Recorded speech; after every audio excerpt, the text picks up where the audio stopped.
Hello, bros and hoes. My name is B Dunn. I'm also known as the Healthy Hoe. I do health news and I do hoe news. And today I'm going to do an Ask a Host segment. So for a couple of my questions, I decided to dedicate a longer video to the question because it couldn't be summed up in a quick answer. And some of these issues require a little bit more depth than yes or no. So let's get started. Okay. Dear B Dunn, I've been talking to this sugar daddy for about 3 years. He's married and we don't see each other very often, like 5 or 6 times. It's a lot of writing back and forth. I've gotten about $3,000 from him in total. I really want him to buy me a car.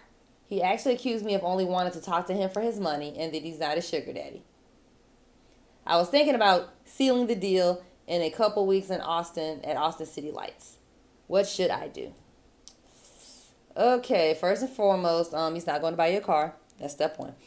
Step two, if you're with a married man, he needs to pay you every time he sees you. He has a whole wife that he can talk to, and she met this dude on Craigslist, but he doesn't want a young pretty girl to talk to him only for money, but he's on Craigslist looking for somebody to talk to. Okay. And this just goes to show how delusional a lot of guys are, and they want women who are stupid enough to talk to them for free. Case in point. Because $3,000 in 3 years is damn near free, especially if she's actually seen him physically 5 or 6 times and he's married. Free. If a married man tells you some shit like that, I would say, well, I actually do enjoy the time that we spend and the conversations that we have. I really do feel a connection. I really like you. However, I think that it's unfair for me to be spending my time with an unavailable man who doesn't want to show me appropriate appreciation. I could be talking to single men my own age who actually want to and are able to marry me. In other words, pay up, motherfucker. Now, these guys are bullshitting you, trying to see if you're stupid enough to talk to them for free. And remember, pen pals cost too. And also, you should be paid to go on trips, especially if you're going out with a married man. Host calls, I'm just saying. Because you can always stick to bitches in your own zip code. He lives, where'd she say he lives? Somewhere. Wherever he is, they have women there that he could be talking to for free. And yet he chose to step outside his marriage and go look on the internet for somebody else to talk to. Stick to women in zip code, buddy. And if you go on a trip with a non-married man and he isn't taking care of you, like with an allowance or per se, you're just kind of just, asking and going with the flow, make sure you start asking for things as soon as you get back. Because he's going to lie and pretend that he took you on that trip just to impress you, but it's like, I'm not your woman. Pay up. That's not how this works. So make sure you always ask for stuff. Now, she did say that he's giving her some money for repairs and things. And that's good. At least she halfway set the stage to ask for a new car. There's only so much duct tape you can put on a car. I'm just saying. And she said that she lives in San Antonio. I told her to keep canceling dates because her car won't start. And remember, if you don't put the key in it, it won't start. So it won't start, right? All right, there you go. Come up with some expensive car issues that you can't afford to fix. And don't say you need a new engine because that's like at least $4,000. And we already know he's not going to give it to her and he's going to call her bluff. So I wouldn't go that extreme when you're setting the stage. I would not do that. Now, after that, after the first, car issues, the first couple times, get busy. Get busy. Because you had to find a new part-time job to pay for your car repairs and to save for a new one. So you're busy. You don't have time to email because you're busy. You can't have your phone at your new job because you're busy. And mention that raggedy ass car and of course how hard you've been trying to save for it. Don't go on and on about it. He knows about the car. Just mention it. And remember, tires and shit, factor all that stuff in, girl. Say that you need like an alignment or something you can't pay for, so the tires are eroding faster than they're supposed to. Make up all kind of shit. All kind of shit. And then, too, if he's not living in your city, you can ask for tires. Because he's never going to see the car. Right? There you go. Shit, I get that tire money. And y'all got to get creative. Okay. So after about 3 times of crying, I'm not saying like in a week. You gotta span this out for maybe a couple weeks or a month. Because remember, you still gotta have time to get busy. You gotta get this job and be saving money and all that. And she already doesn't see him very much anyway. So maybe after like a month or so, month and a half, I would say that the car is on his last leg. And you still haven't saved enough money yet, even though you've been busting your butt. You've been so busy. And ask him if he can help you get another one because it's an emergency. And see what he says. If he says, let me see, give him time to see. Okay, give him some time. He may be able to give you a call. You never know. Just let him work that out.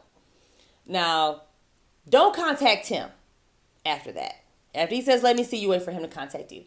And the next time he contacts you, he should have a resolution. Okay. And if you never hear from him again, well, there you go. Because that's your line in the sand. Give me a car and get out. Rightfully so.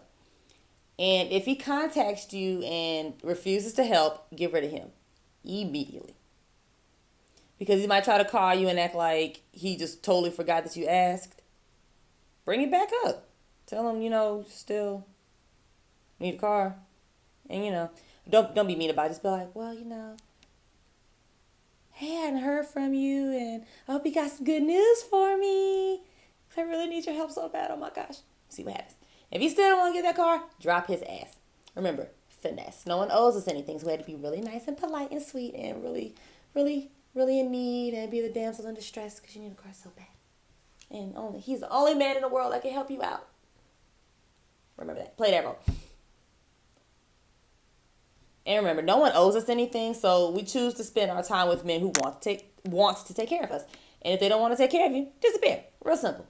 Ghost. Deuces. All right. Now remember, another thing. Never sleep with a man before you get what you want or you need. Ever. Because losers will try that shit. They want to do a test drive. No, that's not how this works.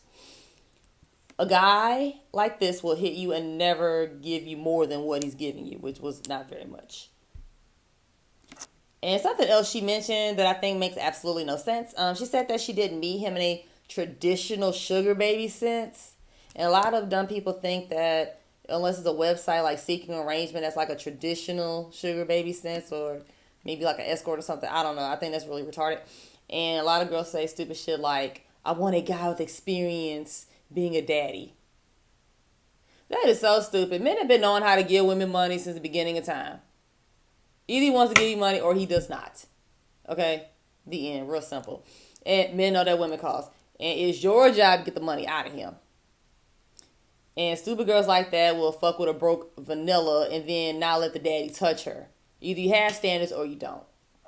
And like I've said before, of course you have to judge everyone kind of on a different scale, because you might have this high guy who's 30-some years old and you would actually fuck him for free if you were dumb. And he doesn't make $300,000 a year. So he's not going to be able to give you all these things that the older 50, 60-some-year-old married man can give you. So you do have to think about things like that. I'm just saying. You got to be intelligent here. Everyone's not the same. As long as you're not playing yourself, it's going to be okay. And also, if you're scared that you're going to run a man off with your standards, then you should just keep dating poor men for free. A lot of girls are just so scared to run a guy off, but if you're not saying something crazy and outlandish, remember, you've done the research and you know about what this guy can afford. And if you did mistakenly ask for something that he can't afford, you're not going to cut him off because you made a mistake. I mean, that's fine. But if you're scared you're going to run somebody off, then, scared money don't make no money. Because he might say yeah. You really never know.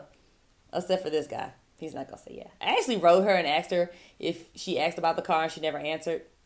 So either she slept with him anyway, or which is probably what happened, or he told her no. But I already told her that he wasn't going to buy her the car. But anyway, even with dating regular guys, you can't be afraid to run these guys off with standards, because if they don't want to rise to the occasion, then they're going to just waste your time anyway. And like I said, you don't be asking for a bunch of outlandish, stupid stuff. You have to be practical here and not delusional. And also another thing, if you have a guy in your life and he's trying to sniff around and he calls himself liking you and he doesn't want to give you any money, you know he's not going to give you any money, he's a piece of trash, etc., Start asking for shit, and he will disappear on his own. It's true. If you find some old bum and you want to get rid of him, just say things like, man, I'm sorry, I've been busy. Like, stop it. Don't answer the phone when he calls. And, like, disappear for a few days. And then finally answer back, hey, man, sorry, I've been so busy. I just been really, really stressed out. I don't know what to do, man. I'm short on rent. I don't see it coming. It's been slow at my job, COVID, blah, blah, blah. I don't know what to do about this rent. So I'm going to call you back, and you won't hear from him anymore. So that's how you run a man off without coming off as a user. But, I mean, you're in dire need, right? So you got to get rid of his ass. Do that. Like, comment, subscribe, share. Follow me on Facebook.com/TheHealthyHoe, or baby on Twitter. And send me questions, because I'm going to keep doing this segment because people like it and I think I give good advice. So send me some questions. Also, too, on Facebook.com, they've been kind of shadow banning me because I've been telling the truth about some things. So if you don't see my articles pop up, that is why.